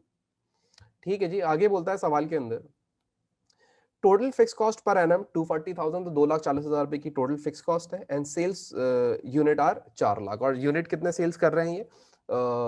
4 lakh unit cell कर रहे हैं। Using the information above calculate the following. Break even point in units and value. तो सबसे पहले हमने क्या करना है? ब्रेक इवन पॉइंट निकालना है in units and in value, right? तो हम यहां पे निकालते हैं। Number 1, number 1, B E P in units, और फिर बाद में निकालेंगे वैल्यू में। तो भाई कैसे निकलता है? Fix cost divided by contribution per unit. अच्छा जी, तो फिक्स कॉस्ट कितनी है? फिक्स कॉस्ट इज 2,40,000 रुपए, तो लिख दीजिए 2,40,000 रुपए divide by contribution per unit कितना था? आप लोगों ने कैलकुलेट किया होगा, तो जरा कैलकुलेट करके मुझे बताओ कि कंट्रीब्यूशन पर यूनिट कितना आ रहा है तुम लोगों का? 2 आ रहा था। हम्म, तो बताएं बीईपी इन यूनिट्स कितने आ रहे हैं? आधे हो जाएंगे, यानी कि 1,20,000 यूनिट्स। इस पे कोई कैलकुलेशन करने की जरूरत नहीं है, दिमाग में कैलकुलेट हो जाएगा। ठीक है, तो ये तो आपने निकाल लिया। अब आपने क्या निकालना है? बी ई पी इन वैल्यू। अब बोल रहा है वैल्यू में भी निकाल दो। तो कैसे निकालना होगा? बी ई पी इन वैल्यू को निकालने के लिए यूनिट्स जो बीईपी के होंगे और मल्टीप्लाई कर दिया जाएगा सेलिंग प्राइस से। सो 1,20,000, ये मैंने यूनिट्स के आगे डॉलर लिखा हुआ है, माजरत बहुत ज्यादा। और उसके बाद फिर सेलिंग प्राइस वाज $12, तो इसको मल्टीप्लाई कर देंगे 12 से, मल्टीप्लाई बाय 12, तो ये हो जाएगा मेरे ख्याल से 1,440,000। देखो यही आंसर आ रहा है। ठीक है, तो ये ब्रेक इवन पॉइंट आपने किसके अंदर निकाल लिया? आपने वैल्यू के अंदर भी निकाल लिया। तो बड़ा सिंपल सा था, आगे बढ़ते हैं। अब बोलता है profit for 1 year clearly show contribution per unit. अब बोल रहा है कि आपने प्रॉफिट कैलकुलेट करके दिखाना है कि 1 साल का प्रॉफिट कितना हुआ होगा, लेकिन प्रॉफिट को कैलकुलेट करते हुए कंट्रीब्यूशन पर यूनिट शो कर दीजिएगा। ठीक है जी, तो हमें कोई मसला नहीं है, हम आपको जो आपका हुक्म हो हम बिल्कुल मानेंगे। आपने हमसे पैसे लिए हुए हैं, फिर आपने ही पास या फेल करना है, तो सारी बातें आपकी माननी पड़ेंगी। तो मानते हैं भाई, ये वाली बात भी इनकी। अब इस बात को अगर आप देखें, नोटिस करें, तो सबसे पहले अगर हम बात करना स्टार्ट करें तो हम लिखेंगे सेल्स। अच्छा जी, सेल्स जो आपने यहाँ पे कैलकुलेट करनी है, पहले आप करेंगे कंट्रीब्यूशन पर यूनिट कैलकुलेट। सो तो पर यूनिट थी, सेल्स वाज $12। इसमें से हम वेरिएबल कॉस्ट लेस कर देंगे, लेस वेरिएबल कॉस्ट कॉस्ट। ठीक है जी, तो वेरिएबल कॉस्ट हमारे पास 3 टाइप की थी, 5, 2.8, 2.2।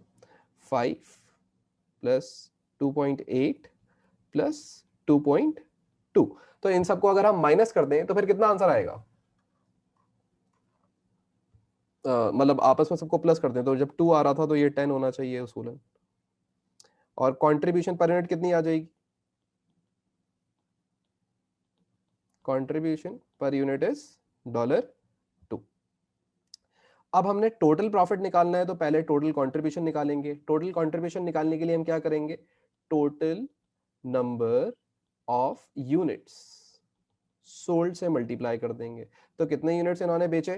4 लाख यूनिट्स बेचे होंगे। सही है, तो ये 4 लाख यूनिट्स बेचे होंगे, तो इसको मल्टीप्लाई कर दें 4 लाख से, तो आपके पास टोटल कंट्रीब्यूशन आ जाएगी। देखें कितनी आ रही है, 8 लाख बन जाएगी टोटल कंट्रीब्यूशन, क्योंकि उसने बोला था पर यूनिट शो करना, वरना मैं शुरू से ही टोटल लेके चलता। तो लेकिन ये 8 लाख आ जाएगी। अब क्या करेंगे, इसमें से लेस कर देंगे फिक्स कॉस्ट को। सर ये कैसे भी कैलकुलेशन कर सकते थे, yes, fixed cost. Fix cost कितनी थी सवाल के अंदर? द फिक्स कॉस्ट वाज 2,40,000 रुपए। इसमें से 2,40,000 रुपए माइनस कर दीजिए। 8 लाख में से 2,40 माइनस करो तो कितना होता है? 5,60। तो 5,60,000 रुपए का प्रॉफिट है।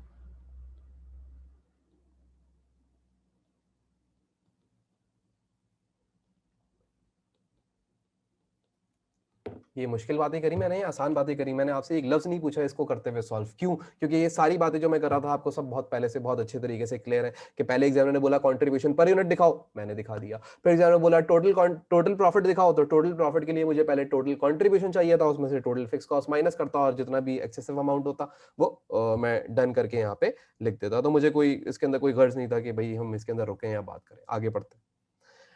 आगे बोलता है मार्जिन ऑफ सेफ्टी कैलकुलेट करके दिखाना है। मार्जिन ऑफ सेफ्टी, अब जरा देखिएगा, margin of safety in units and as a percentage of sales. अब मार्जिन ऑफ सेफ्टी कैलकुलेट करवा रहा है इन यूनिट्स, तो in units margin of safety कैसे निकलेगा? यहाँ पे हम लिखते हैं margin of safety in units. ठीक है जी, पहले फॉर्मूला लिख लेते हैं। एक्चुअल सेल्स या budgeted sales units whatever are given in the question minus break even units. ठीक हो गई बात? अच्छा जी, अब सवाल ये उठता है कि इन्होंने ब्रेक इवन यूनिट्स इनके कितने थे? 1,20,000 यूनिट्स थे। इन्होंने एक्चुअल के अंदर कितने यूनिट बेचे हैं? सेल्स यूनिट 4 लाख यूनिट्स बेचे हैं। तो एक्चुअल के अंदर 4 लाख यूनिट बेच दिए। तो मुझे बताएं कि भाई कितना मार्जिन ऑफ सेफ्टी के ऊपर बैठे हुए हैं, कितना सेफ है? बताइए, कैलकुलेट कीजिए और मुझे बता दीजिए कि कितना सेफ है।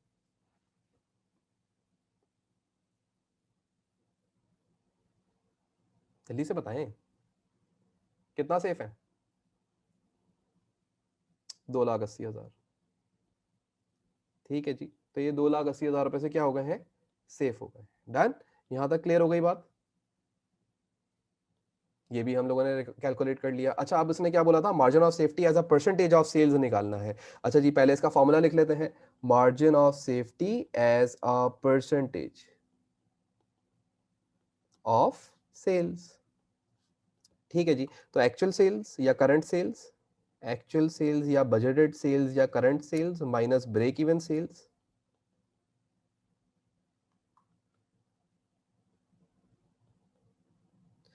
Divided by actual sales. चलें जरा वैल्यूज देख लीजिएगा। कितनी कितनी आ रही हैं और हम वो रिकॉर्ड करते हैं। एक्चुअल सेल्स कितनी है? एक्चुअल सेल्स आर 2,80,000 रुपए। ब्रेक इवन सेल्स जो है हमारी वो कितने की है?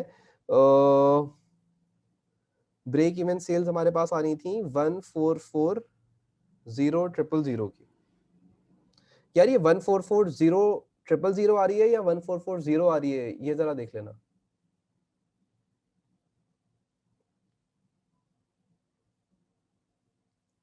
ठीक है, तो एक्चुअल सेल्स पहले निकाल लेते हैं, फिर बात करते हैं आगे। चलो, तो एक्चुअल सेल्स बताओ पहले कितनी है।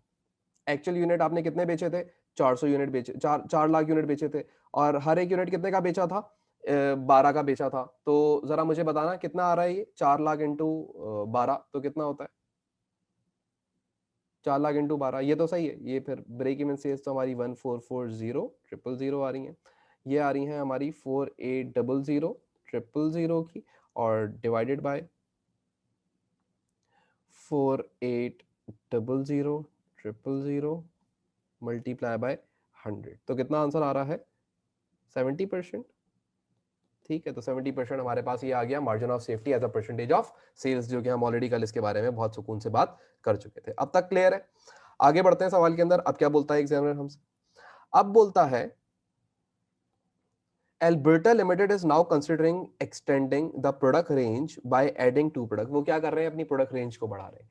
यानी कि अभी वो प्लेट्स बनाते थे, शायद वो बर्तन वगैरह और भी कुछ बनाना शुरू कर देंगे, पतीले वतीले जो भी होते हैं, सही है?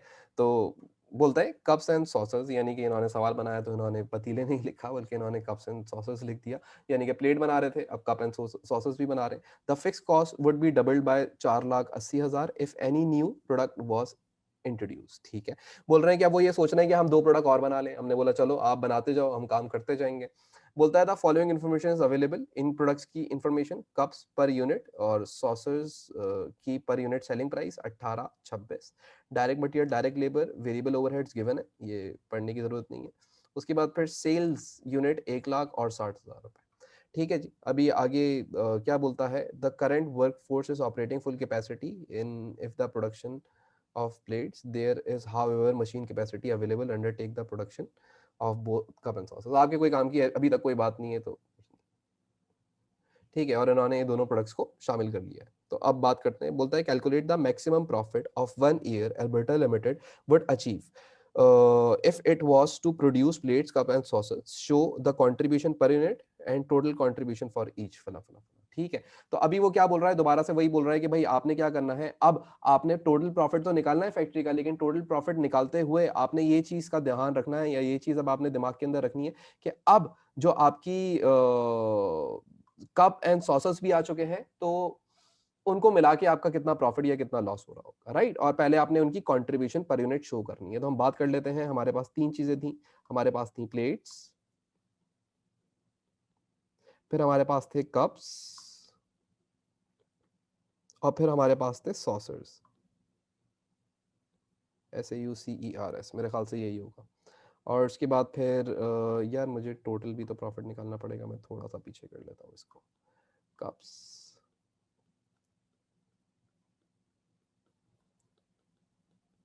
टोटल। चलें जी, स्टार्ट करते हैं। सबसे पहले आप दिमाग के अंदर वैल्यूज को ले आइएगा और रिकॉर्ड करते हैं। सबसे पहले बात करते हैं प्लेट्स की। सेलिंग प्राइस पर यूनिट, यानी कि सेलिंग प्राइस पर यूनिट, इसकी तो 12 थी। दूसरों की कितनी थी?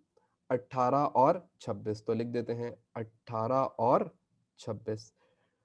फिर उसके बाद आगे टोटल बाद में कर लेंगे, कोई मसला नहीं, जब टोटल कंट्रीब्यूशन पे जाएंगे। उसके बाद फिर इसके अंदर लेस कर देते हैं variable cost, less variable cost. बेटा जरा मुझे कैलकुलेशन कर करके जल्दी से बताना, ठीक है? Variable cost per unit. ठीक है, तो इसकी जो वेरिएबल कॉस्ट पर यूनिट थी वो तो मेरे ख्याल से 10 आ रही थी, तो इसका तो मसला नहीं है, राइट? इनकी कैलकुलेट कर लेते हैं। चले जी, 7.2 प्लस 4.8 प्लस 3, तो तीनों को प्लस कर दीजिए, मुझे बताइए आंसर कितना आ रहा है। 7.2 प्लस 4.8 प्लस 3, तो वेरिएबल कॉस्ट कप्स कप्स की कितनी आ रही है जरा बताइए? 15 आ रही है। ठीक है, तो यहाँ पे लिख देते हैं 15। और इसी तरीके से तीसरे जो है हमारे पास, that is saucers, 14 plus 4 plus 4.2 plus 1.8। तो बेटा इसको भी टोटल कर लो, कितना आ रहा है बताओ जरा? इनकी वेरिएबल कॉस्ट पता लग जाएगी, 20 आ रही है, राइट? ठीक है, तो इधर 20 लिख लेते हैं। डन हो गया। तो अब यहां से हमारे पास क्या आ जाएगा? कॉन्ट्रीब्यूशन पर यूनिट आ जाएगा। क्या आ जाएगा? Contribution per unit. चलो जी, तो हम निकालते हैं कंट्रीब्यूशन पर यूनिट। सो इसका 2 आ जाएगा, इसका मेरे ख्याल से 3 आ जाएगा, इसका मेरे ख्याल से 6 आ जाएगा। ठीक है, इसको मल्टीप्लाई कर देंगे हम लोग नंबर ऑफ यूनिट्स सोल्ड से। तो इसके आपने 4 लाख यूनिट्स बेचे थे, इसका तो हमें याद है। ठीक है,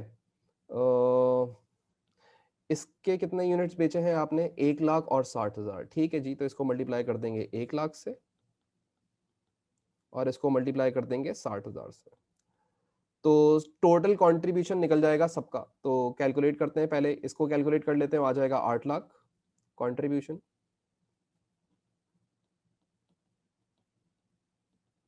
इसको मल्टीप्लाई करो तो मेरे ख्याल से आ जाएगा 3 लाख, और इसको मल्टीप्लाई करो 36, 3,60,000 मेरे ख्याल से बन जाएगा। ऐसा ही है। ठीक है जी, अब आप मुझे बताएं टोटल कंट्रीब्यूशन कितना हो चुका है। सबसे पहले बताएं टोटल कंट्रीब्यूशन कितना हो गया। 8 लाख प्लस 3 लाख प्लस 3,60,000 रुपए, तो ये तो 6,60,000 प्लस 8 लाख, तो कितना आ रहा है?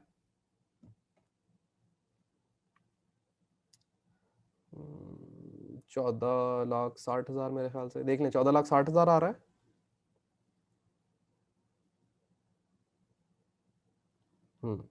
सही, 14,60,000। इसमें से हम क्या करेंगे? लेस कर देंगे फिक्स कॉस्ट को। अब फिक्स कॉस्ट के बारे में एग्जामिनर ने क्या बोला था? फिक्स कॉस्ट के बारे में एग्जामिनर ने हमें बात करते हुए बताया कि fix cost will be doubled, यानी कि 4,80,000 रुपए हो जाएगी। ठीक है जी, तो 4,80,000 रुपए की फिक्स कॉस्ट आ गई, 4,80,000 रुपए की फिक्स कॉस्ट आ गई। तो फैक्ट्री ने कितने का प्रॉफिट करा, जरा बताए ना, प्रॉफिट कितना आ रहा है? 4,80,000 रुपए, तो मेरे ख्याल से 9,80,000 रुपए का प्रॉफिट आ जाएगा।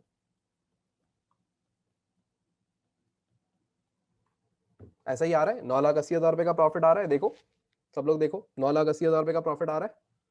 ठीक है, ये जो मैंने अभी काम किया है, इसके अंदर आपको कोई कंफ्यूजन नहीं होगी। मेरा नहीं ख्याल कि कोई कंफ्यूजन होगी, तो इसके अंदर मुझे रुकना पड़े, क्योंकि जो कॉन्सेप्ट देना था रुक रुक के वो मैं कल दे चुका था। आज मुझे पता था कि आज मुझे चीजों में टाइम नहीं लगाना। आज हम नंबर ऑफ मैक्सिमम क्वेश्चंस करने की ट्राई करेंगे। एंड सर इफ एनी बोला तो फिर प्रोडक्ट पे 4,80,000, बेटा ऐसा कैसे हो सकता है? कोई एक प्रोडक्ट के ऊपर 4,80,000 की फिक्स कॉस्ट नहीं आ रही, पूरी फैक्ट्री पे आ रही है। सही है ये भाई, ये इसने बोला था फैक्ट्री का जो ओवरहेड कॉस्ट है, प्रोडक्ट के ऊपर ओवरहेड कॉस्ट, एब्जॉर्प्शन कॉस्टिंग कहाँ लेके आ रहे हो?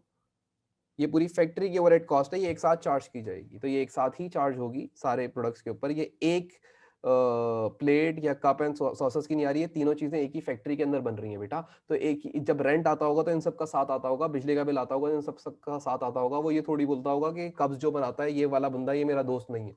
हाँ, फैक्ट्री जिस बंदे की है, कप भी उसके हैं, प्लेट भी उसकी है, सॉसेस भी उसके, राइट। तो जो भी उसका कॉस्ट आएगा वो टोटल उसकी फिक्स कॉस्ट होगी उस तीनों की। ठीक है, डन हो गई बात यहां तक। अच्छा जी, आगे बोलता है explain the implications for the local community if Alberta Limited decide to extend the product range।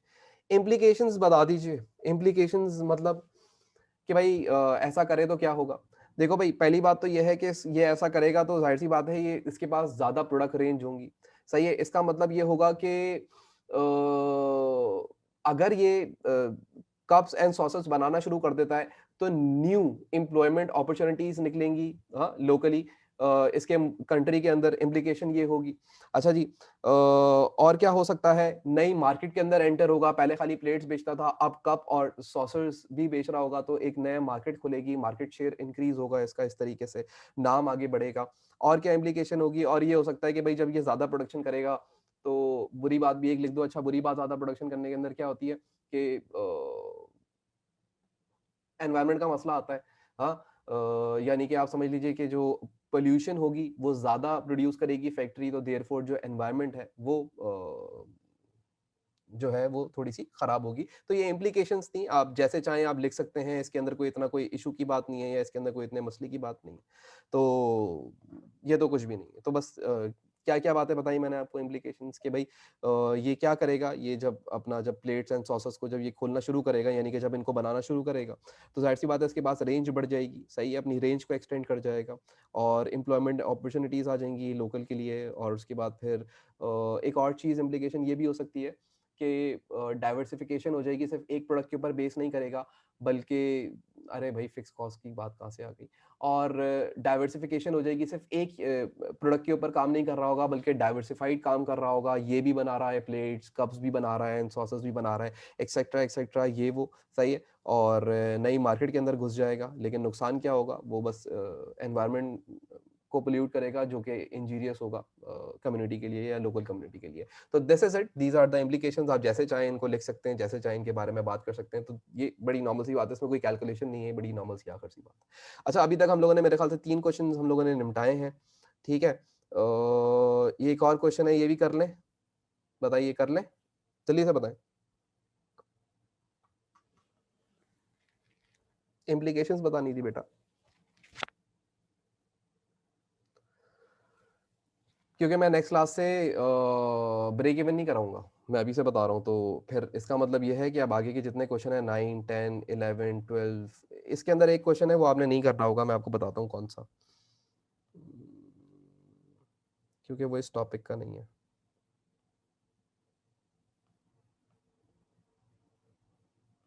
Yes, ये क्वेश्चन नंबर 13 मत करिएगा, ये लिमिटिंग फैक्टर का क्वेश्चन है जो इसके अंदर आ गया था, ठीक है। तो ये वाला क्वेश्चन आप अभी नहीं करेंगे, एक टॉपिक कर लेंगे और उसके बाद हम लोग करेंगे।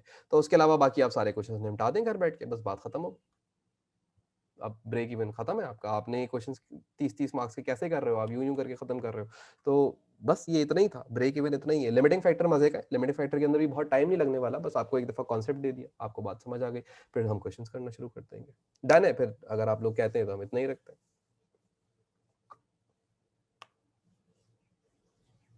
नहीं बेटा, पेपर में नहीं होगा।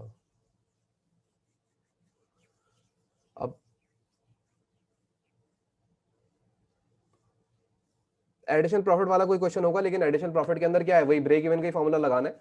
हाँ, fix cost plus additional profit divide by contribution per unit, तो आपको पता लग जाएगा, तो उसके अंदर मसला नहीं है। कल पेपर है क्या तुम लोगों का, कल कोई एग्जाम है?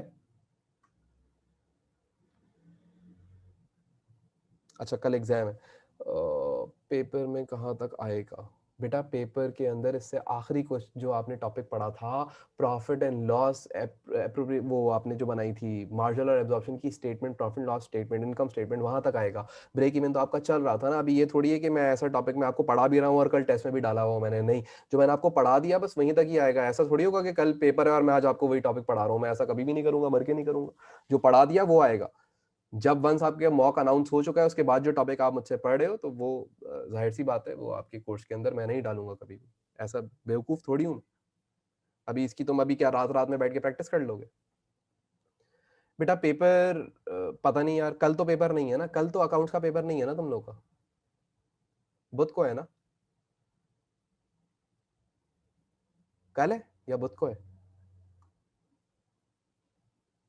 कल पास पेपर प्रैक्टिस करवा दें बेटा, पास पेपर प्रैक्टिस आप खुद करोगे ना, मैं प्रैक्टिस कैसे करवाऊंगा? मैंने सारे क्वेश्चन जो करवाए वो प्रैक्टिस ही तो करवाई है मैंने, और क्या करवाया? नए क्वेश्चन अपने बना के थोड़ी करवा रहा हूँ। तो प्रैक्टिस तो आप करोगे, जब आपको कोई मसला हो तो आप मुझसे जरूर पूछो। सर बुध को है सर, क्लास का बता दें सर, पेपर 1 की प्रैक्टिस चाहिए। सेम बात है, पेपर 2 आपने कर लिया, पेपर 1 के अंदर यही बातें पूछ रहा होगा, कोई ऐसे मसले की बात नहीं है। आप सॉल्व करने कभी बैठो तो आप हमेशा बोलते हो कि आपको गोदी में लेके जो है वो आगे तक जाया जाए, मतलब आप कभी खोल के तो देखो कि यार ये जो मैं पढ़ रहा हूँ, मैंने ऊपर के लेवल की चीज पढ़ ली, वो तो मुझसे एक छोटा सा पॉइंट पूछ रहा है, करके तो देखो एक दफा। नहीं हो आप मुझे मेरे पास लेके आओ, मैं आपको उसको 2 मिनट के अंदर सॉल्व करके दे दूंगा चीज को, लेकिन करके तो देखो एक दफा, ट्राई तो करो। क्लास का भाई, क्लास का मुझे नहीं पता, मुझे मुझे जरा देखने दो मेरा मोबाइल की तरह।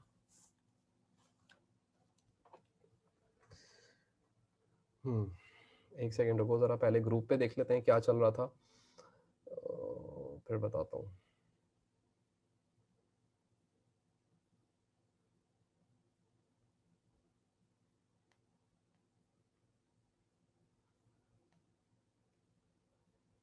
यार किधर है?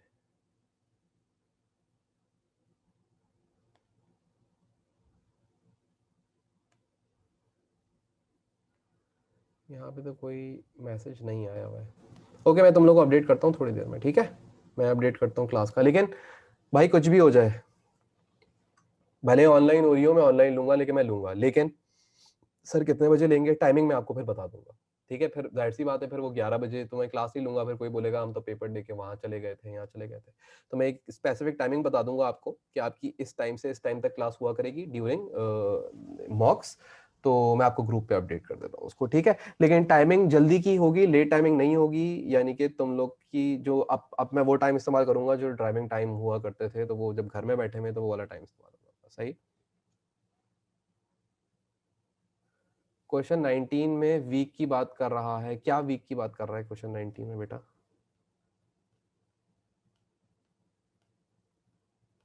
क्या निकाला हुआ है तुमने? कौन से पॉइंट के अंदर?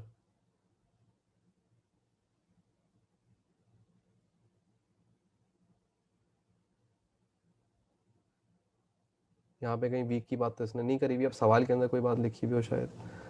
Okay, calculate the total contribution that company would earn over 4 week period. तो ये ऊपर इन्फॉर्मेशन आप देखना कि ये पूरे साल की दी हुई है, तो इसको फिर आप वीक में कन्वर्ट कर लेना। अगर ये वीकली है, large amount manufacture retail company the following favourable contribution margin weekly sales. यार ये वीकली दिया हुआ है, तो आपको कुछ भी मल्टीप्लाई बाय 4 डिवाइड बाय 4 नहीं करना, ये इन्फॉर्मेशन ही वीकली है, तो उसको बस उसी तरीके से सॉल्व करना, आंसर आ जाए, लिखा हुआ तो है उसमें, ठीक है।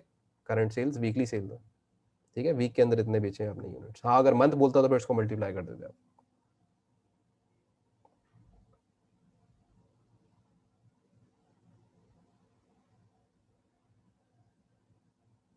ठीक है, तो यूनिट्स बढ़ जाएंगे और तो कुछ भी नहीं होगा। एक हफ्ते के अंदर 2,000 यूनिट बेचते हो तो मेरे ख्याल से 8,000 यूनिट्स बेचोगे महीने के अंदर, बस ऐसे कर दोगे उसको, अगर उसने ऐसे पूछा है कि 4 वीक्स, बस डन, क्लियर है। अच्छा जी, बस इतना ही रखते हैं, आज बहुत देर हो गई। और मैं तुम लोग को अपडेट करता हूँ क्लास का यार, ठीक है, ठीक है, चलो अल्लाह हाफिज।